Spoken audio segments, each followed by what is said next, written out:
में निकले रामानंद जी कुछ शिष्यों के साथ सामने से आ गए। उनको बड़ी खुशी हुई, बंदगी की रामानंद जी से।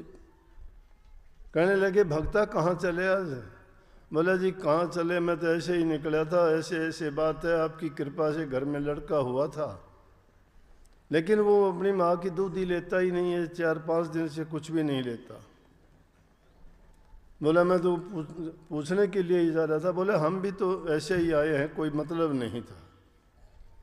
सीधे उनके घर गए, रामानंद जी ने गोदी में लिया और गोदी में लेके कहने लगे जा भाई तेरा कर्म अब पूरा हुआ, अब तू आराम से दूध पी और ठीक से अपना काम करना, तेरे जो कर्म का फल था वो पूरा हो चुका।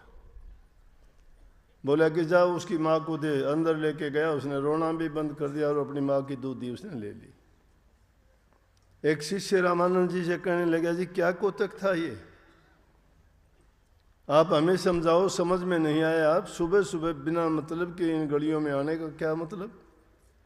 और बच्चे को ये क्या कहा आपने कि तेरा कर्म पूरा हुआ? फिर उन्होंने ये कहानी बताई कि पिछले जन्म में ऐसा हुआ था, और वो पिछले जन्म, इसका मतलब है कि हमारा जन्म जो पिछला था, अब भी हमें भी जो जन्म मिला है ये नया काम नहीं है।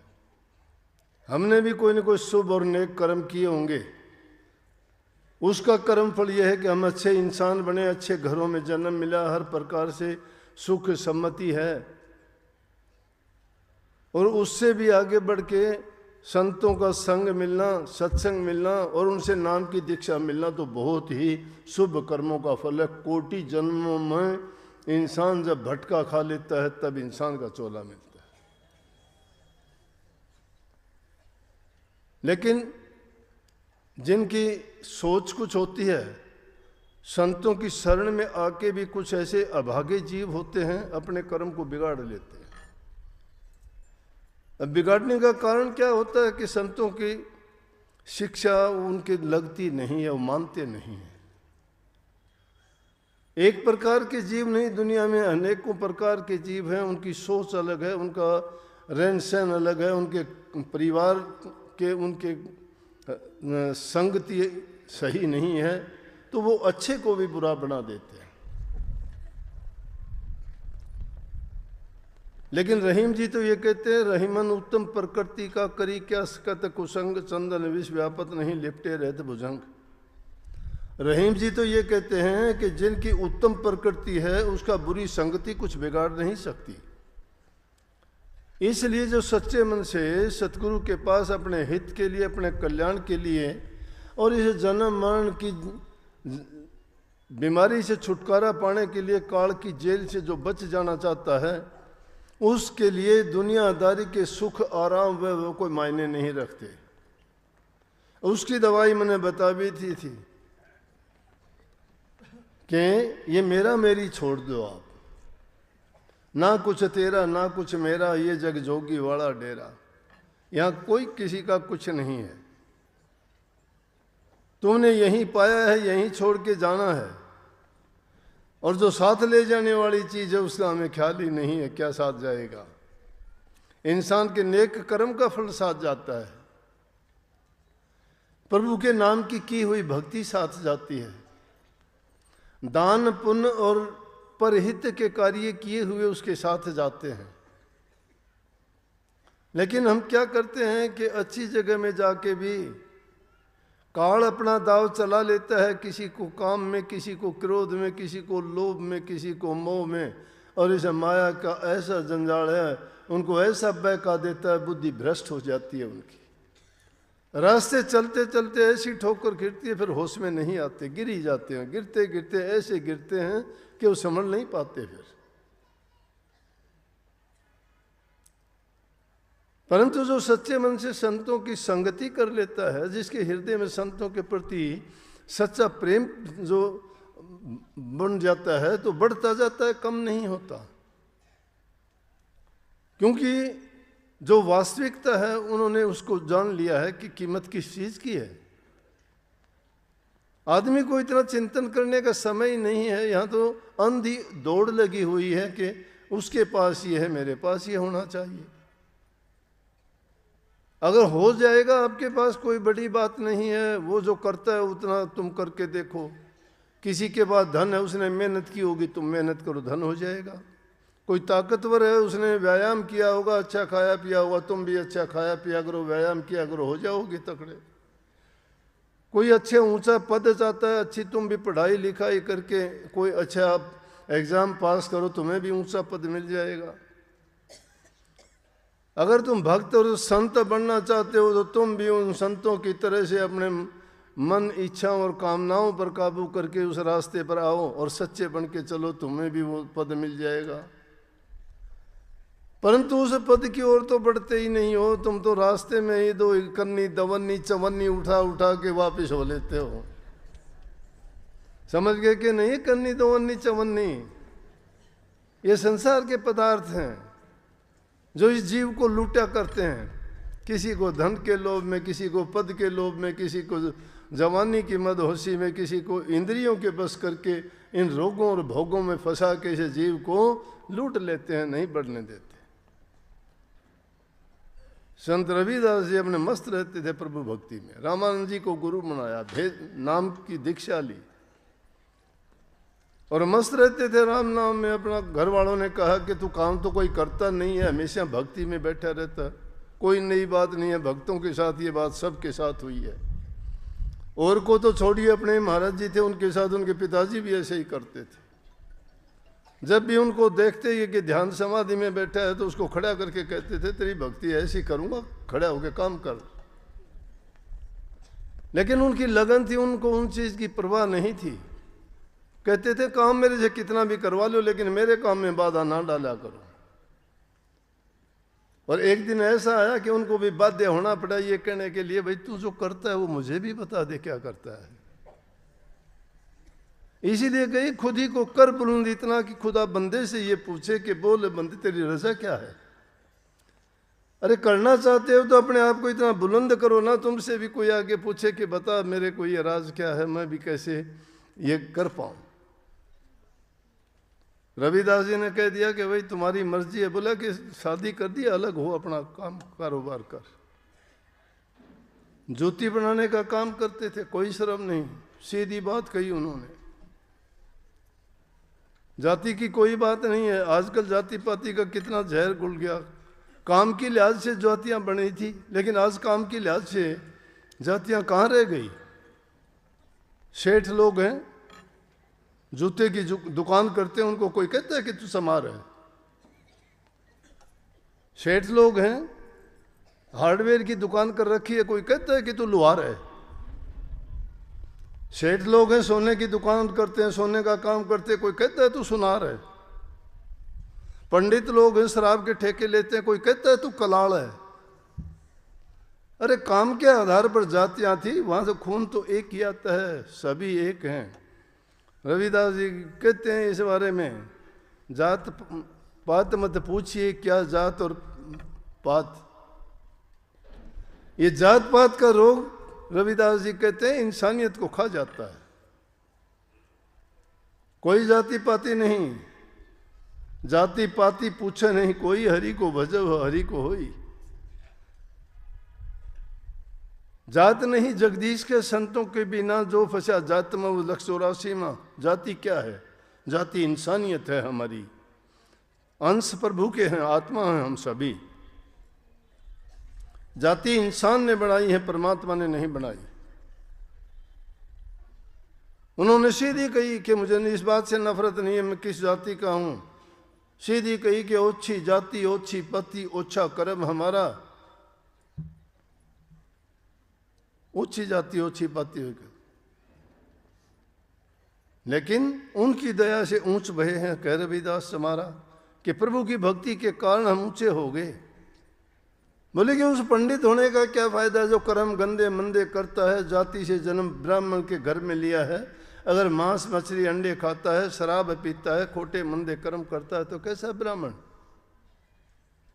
उससे तो अच्छा वो चंडाल है जो प्रभु की भक्ति करता है। जाति चाहे उसका जन्म चंडाल के घर में हो गया तो चंडाल नहीं है वो। और उन्होंने कही कि रविदास ब्राह्मण ना पूजिए जो होवे गुणहीन।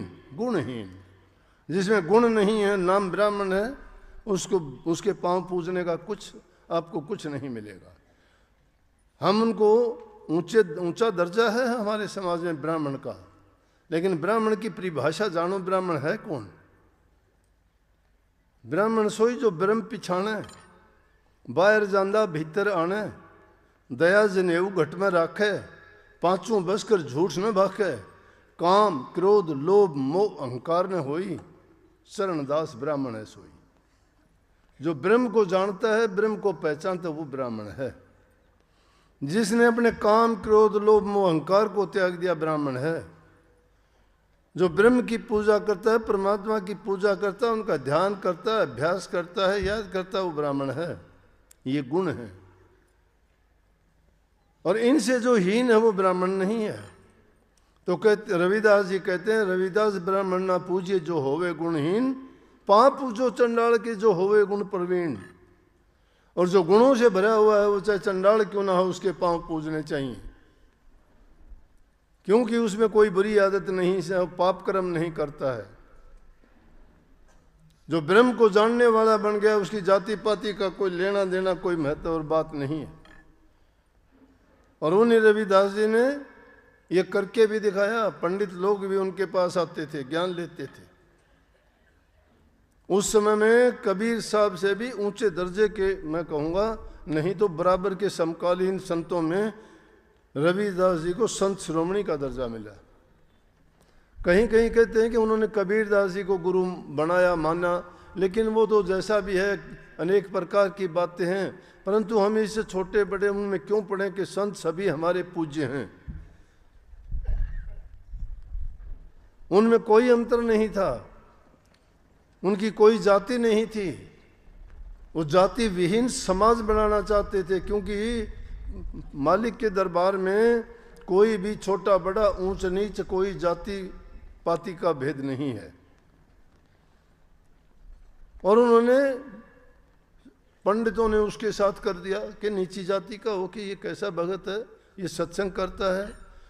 उस टाइम में दो झगड़े हो गए, एक ब्राह्मणों से हो गए और दूसरे उस टाइम में विदेशियों का, मुगल राजाओं का शासन था। वो चाहते थे, वो भी तो हम सब कोई क्या कहते, काफिर कह के बोलते थे, काफिर हैं ये किसी को नहीं, इनके लिए कोई परमात्मा है ही नहीं। पानी को ये परमात्मा कहते हैं, पेट को ये परमात्मा कहते हैं, मंडी मसानी को ये परमात्मा कहते हैं।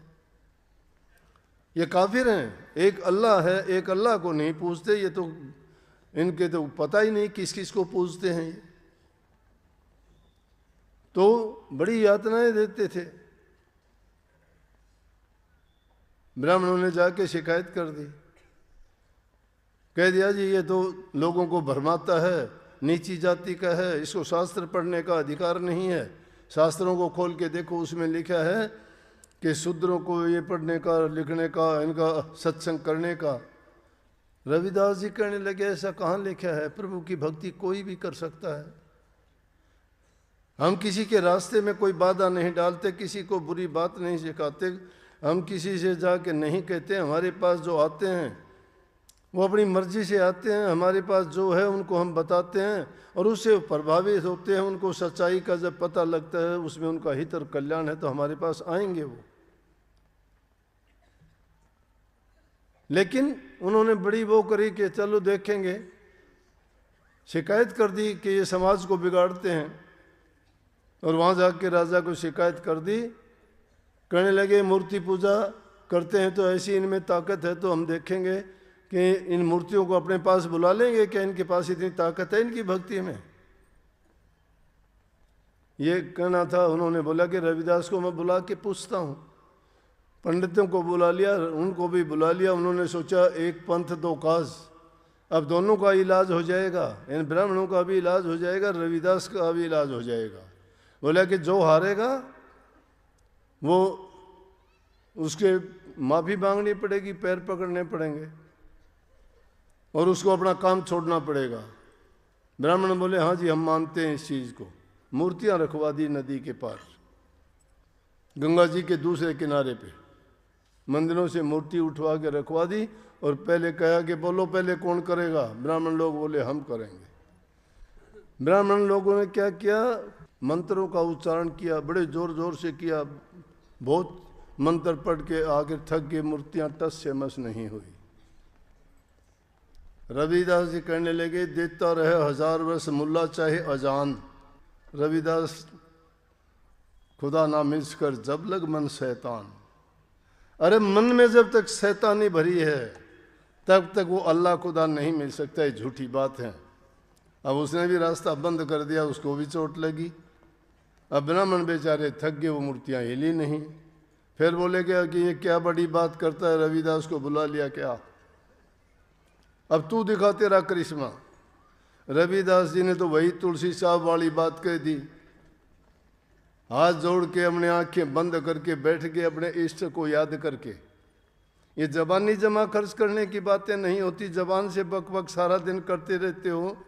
वो तो भिखारी भी राम राम राम राम राम राम राम राम पूरा दिन करता है, आने जाने वालों की जेब की तरफ देखता है, हाथ की तरफ देखता है, मुझे कुछ देगा। वो राम की भक्ति थोड़ी करता है, दाम की भक्ति करता है, भिक्षा मांगता है। वो राम की भक्ति किसी को दिखाने के लिए थोड़ी है, वो तो गुप्त रूप से की जाती है।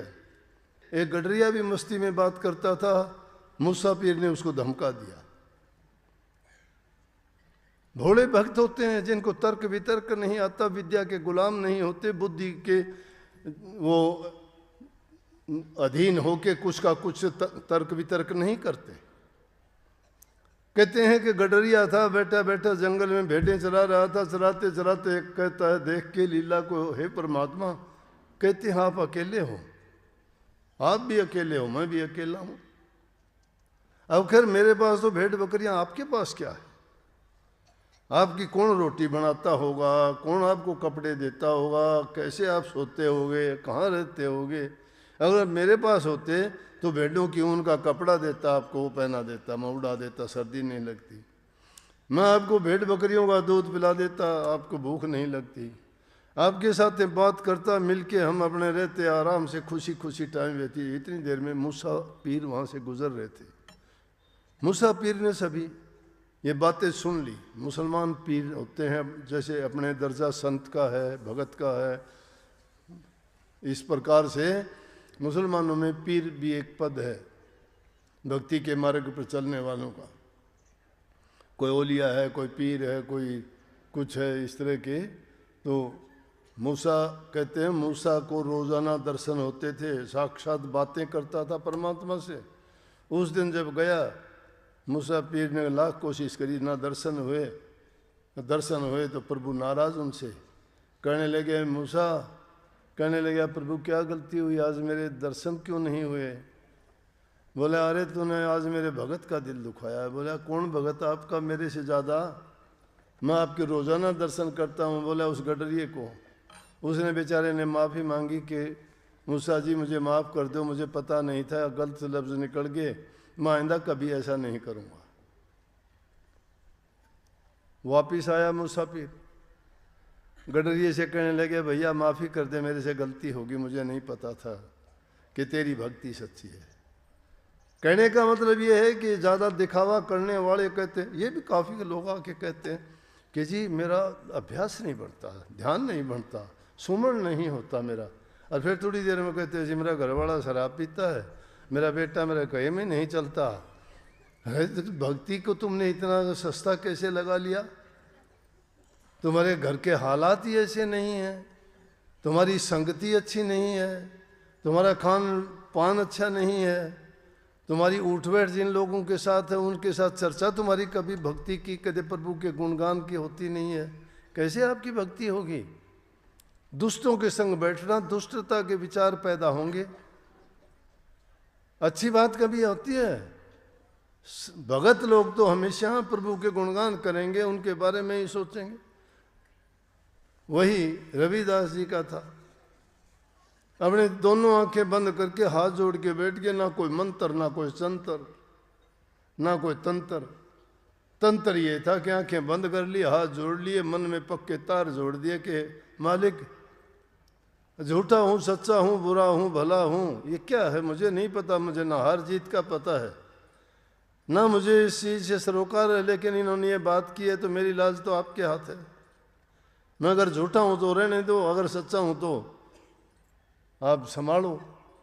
थोड़ी देर के बाद में देखते हैं मूर्तियाँ हिलने लगी। वो नवाब बैठा देख रहा था, दूसरे लोग बोले देखो जी मूर्तियाँ हिलने लगी है। बेवकूफ़, कहाँ हिलती हैं, तुम्हारी आंखें हिलने लगी। अब तक पंडितों ने इतने इतने मंत्र पढ़े, जब नहीं हिली अब कैसे? बोला नहीं जी देखो वो चलने भी लगी। और थोड़ी देर के बाद में क्या देखते हैं, वो मंदिर जो मूर्तियाँ थी वो वहाँ से उठ के और नदी के पार आके रविदास जी के गोद में आ गई सभी। ये सच्ची भक्ति थी। सारी काशी जी के मंदिरों में घंटे बजने शुरू हो गए अपने आप, दिन में ही खड़तालें बजनी शुरू हो गई, घंटों की घनकार हो गई, और सब ने जो है रविदास जी के नारे लगाए, जय हो रविदास जी की, जय हो रविदास जी की, जय हो रविदास। इस प्रकार के उन्होंने भक्ति की। सच्चे मन से एकाग्र चित्त होकर जो इंसान बुराइयों से निजात पाके और सही उस गुरु के बताए रास्ते पे जो चलता है, तो निश्चित रूप से वो अपने उद्देश्य में कामयाब होता है। ये ना सोचना जी कलयुग है अब नहीं होता। अरे कलयुग क्या है, कर युग है। करो ना, करोगे तो कलयुग है, ना करोगे तो कलयुग है। इसमें करने वाले सारे काम कर जाते हैं। और कितनी कितनी खोज कर ली प्रभु की खोज करने के लिए, तो अब तो और ज़्यादा वो होना चाहिए था। दूसरी ग्रह की खोज कर ली, इंसान की बीमारियों की खोज कर ली, एक एक नस नाड़ी की जांच परख कर ली, रोग बीमारियों की कर ली, बनावटी चीज़ें बनानी शुरू कर ली। एक प्राणी तो नहीं डाल सकते, लेकिन अगर ये सच्चे मन से वो खोज करे तो उसको क्यों नहीं कर पाता है। संतों ने खोजा है उसको, इसीलिए संतों ने आके वो उपदेश और शिक्षा दी है।